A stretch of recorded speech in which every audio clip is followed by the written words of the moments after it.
Mr. Zach? Yes, Udit. I don't feel too good. Oh yeah?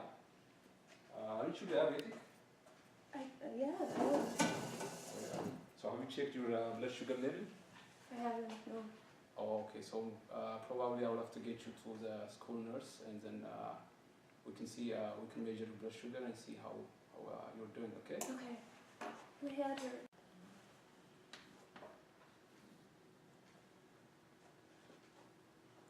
Mr. Zach, can I tell you something? Yes, Brittany, you can hear me. I feel sad all the time. I don't know what's wrong with me. Oh, Brittany, we all feel sad sometimes, you know. It's just a phase, so But you just feel better when you make friends, you know. So you just have to keep your head up and just make friends and be happy. Okay.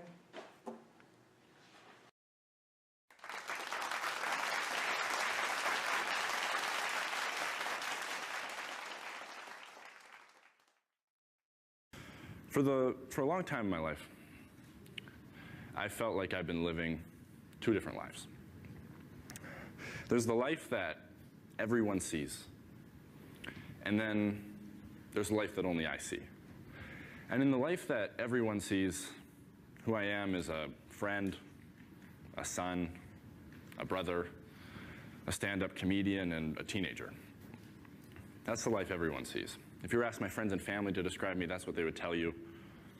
And that's a huge part of me. That is who I am. And if you're asked me to describe myself, I'd probably say some of those same things. And I wouldn't be lying, but I wouldn't totally be telling you the truth either. Because the truth is, that's just the life everyone else sees. In the life that only I see, who I am, who I really am, is someone who struggles intensely with depression. I have for the last 6 years of my life, and I continue to every day. Now, for someone who has never experienced depression or doesn't really know what that means, that might surprise them to hear, because there's a pretty popular misconception that depression is just being sad when something in your life goes wrong, when you break up with your girlfriend, when you lose a loved one, when you don't get the job you wanted. But that's sadness. That's a natural thing. That's a natural human emotion. Real depression isn't being sad when something in your life goes wrong. Real depression is being sad when everything in your life is going right. That's real depression, and that's what I suffer from. And to be totally honest, that's hard for me to stand up here and say. It's hard for me to talk about. And it seems to be hard for everyone to talk about it, so much so that no one's talking about it. And no one's talking about depression, but we need to be, because right now it's a massive problem. It's a massive problem. But we don't see it on social media, right? We don't see it on Facebook. We don't see it on Twitter. We don't see it on the news, because it's not happy, it's not fun, it's not light. And so because we don't see it, we don't see the severity of it.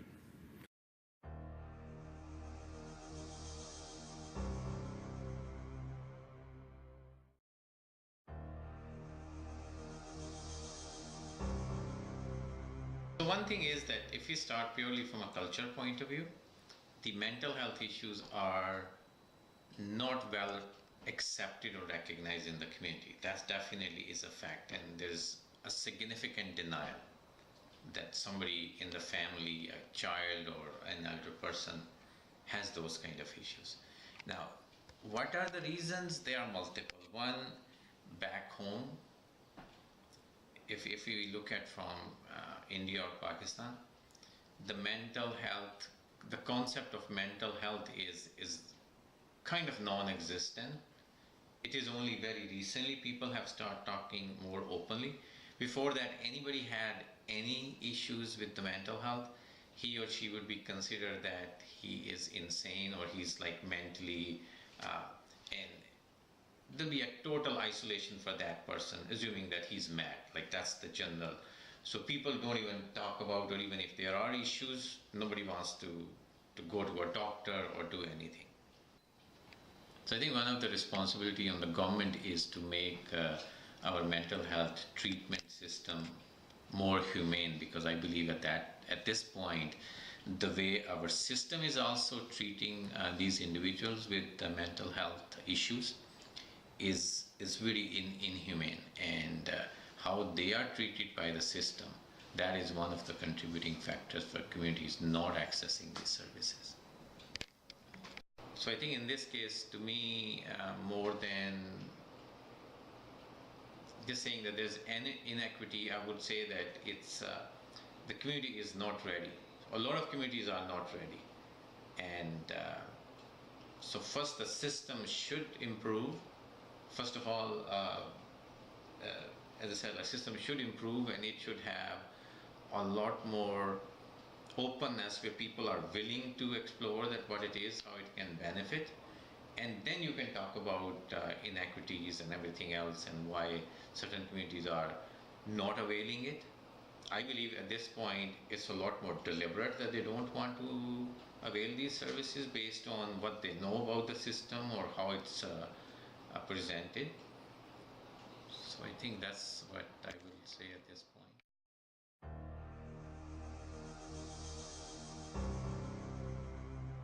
70% of mental health problems have their onset during childhood or adolescence, affecting daily functioning at home and school.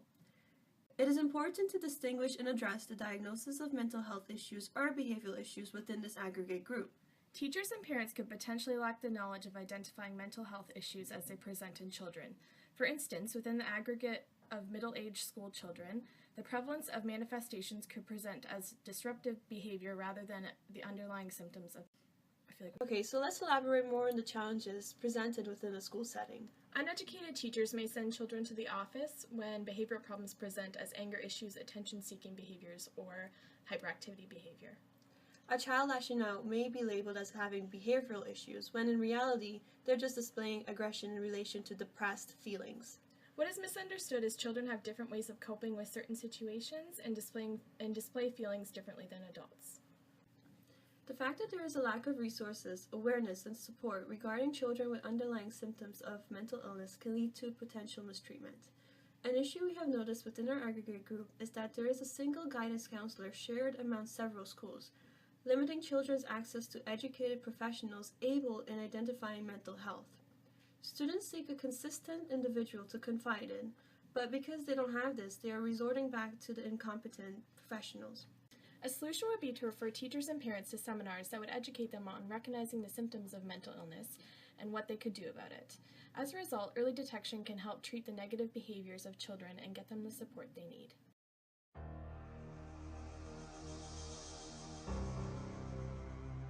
One of the biggest factors affecting health and mental health is income, especially in the youth population.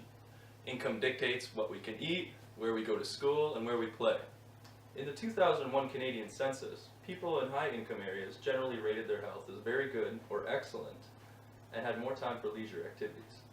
The youth population living in lower-income areas face greater challenges accessing healthcare and healthcare services, especially for mental health services. One study found that an inability for a family to adequately provide for their children is highly associated with emotional health problems such as stress and anxiety in the youth population. Children in low-income communities are highly afflicted with problems like substance abuse and violence, and the lack of resources to address these problems makes the problems even more complicated. And another study found out that problems like stress, anxiety, and violence in low-income communities are almost 4 times the normal rate. Income plays a big role in every aspect, I think, of the lives of young people, of their families, of children in the community. Low income often means that that families are unable to sort of provide for their basic needs, whether it be food, whether it be shelter, whether it be those things.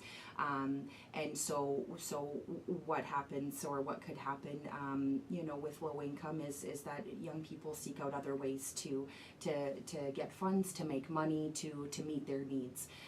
You know, if a young person is a part of a family who doesn't have you know, enough money to have a fridge of groceries, then they may you know, resort to stealing some food or seeking out other ways to get that. They may use food banks, they may use soup kitchens, things like that. You know, relating to the food piece, if young people aren't well fed, then we know that impacts school performance, it impacts behavior, and all of those things also then impact mental health and their ability to function and be successful in their later years, I guess. Yeah, definitely. What do you see as positive aspects of the community? What resources do they have? There's a lot of positives in this community, specifically in the sort of Weston Mount Dennis area. Although there is a lack of resources around here, we have some really engaged and resilient young people who have been dealt some hands that are not necessarily the best hands to be dealt, but they're still strong. They're still in support of their community. They know what they want and need to make their community better. We've got a lot of vocal young people, a lot of vocal adults and families who really speak up for the issues and concerns in the neighborhood, in the community, and although they're lacking resources, the community has had to be very resourceful in getting what they need and those pieces. Is there stigmatization towards youth and mental illness? I would say certainly. There's a lot of high schools in the area who are coming up with Stop the Stigma campaigns, because I think that people are really realizing that I think there's a lot of fear in misunderstanding, and when people don't really understand what's happening for people inside, their thoughts, any of those things, those mental health pieces, that it really scares people. Some people may not know how to help. Some people may not know how to verbalize these things. So I think that there is a fear in the things that we misunderstand, and that certainly contributes a lot to mental health. I think that there's definitely less of a stigma than there used to be, even in the last 5 years. There is still a stigma, but with larger sort of campaigns like like the Bell Mental Health, Speak Up, or those types of initiatives that are really, really trying to fight those stigmas. But unfortunately, yes, and stigmas also show up in different ways. There are more sort of culturally specific stigmas about people admitting that they're struggling with something and seeking out support. So stigma sort of shows up in a lot of different ways.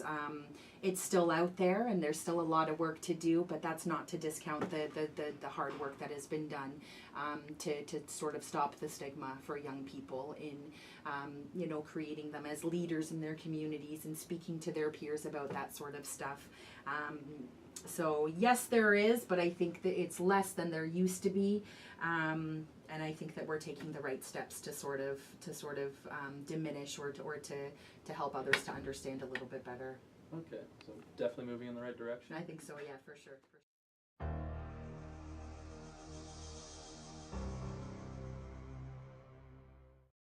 In CAMH statistics, 70% of mental health illnesses actually begin occurring within the childhood and adolescent periods.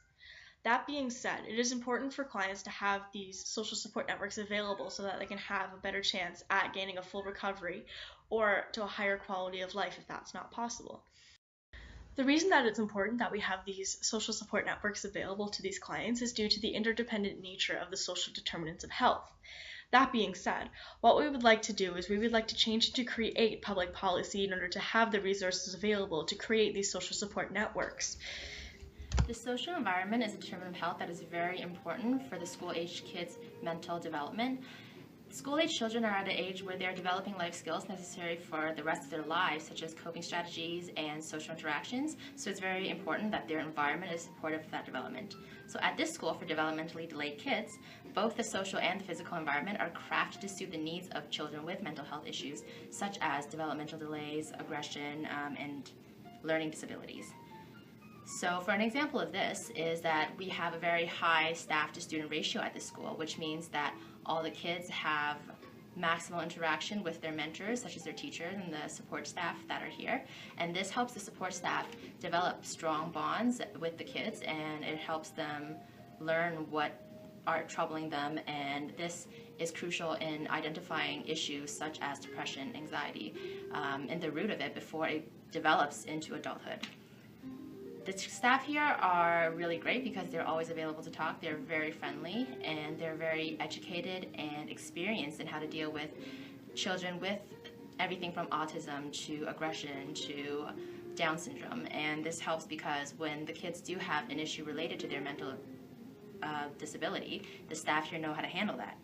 In addition, the school also offers events such as dances and carnivals, and this just helps to facilitate interaction from student to student, and this helps create bonds between the students themselves and create that environment of community and acceptance in the school. A child's physical environment impacts their mental health. Sir William Osler High School is a specialized high school that focuses on children with learning disabilities. The entire school is fully wheelchair accessible with large classrooms so that the children are not only able to do their classroom work but are able to do activities and to relax if needed. The high school is also privileged to be equipped with a snooze-in room. The snooze-in room provides sensory stimuli such as auditory, visual, and tactile stimuli. The intervention goal is to provide relaxation and activities in a safe environment. Snooze-in rooms are offered around the world for those with mental illnesses or a learning disability. The school provides a great social and physical environment for the kids to grow and develop, but what the issue is for these kids and many other kids with mental health issues is what happens when they step out of the classroom and out of these supportive environments into the real world, where society itself, we are not fully aware of mental health issues and aware of how to deal with them when we see them. So we don't really know what to do when we see a child having a temper tantrum or a teenager alone on a sidewalk crying, and we often ignore these issues and just walk by. And by doing that, we are missing what Jean Watson, who is a nursing theorist, calls a caring moment, which is any moment where there is an opportunity to provide care, whether it be as small as sitting with that child and talking to them and asking them to tell you their story, to actually helping them facilitate and organize treatments to ensure that their issues do not progress any further. We as society need to focus on grasping these caring moments and ensuring that they don't slip past our hands, because grasping the caring moments and utilizing them is a great way to create that supportive environment in not only the school and all of society, so that youth with mental health issues and children with mental health issues feel that they have a place to go and people to turn to when needed. Here is what happens when a caring moment is not passed. Mr. Zach, can I tell you something? Yes, briefly. I think something's wrong with me. I feel sad all the time. Yeah, what happened? I don't know, I just feel like I shouldn't even get out of bed most of the time. Oh yeah? And that's happening frequently? Yeah, like every day. Oh, so have you talked to your school nurse lately? No. So I think we should take you to the school nurse and see what's going on. Do you think that's okay? Yeah. Okay, so we can go now.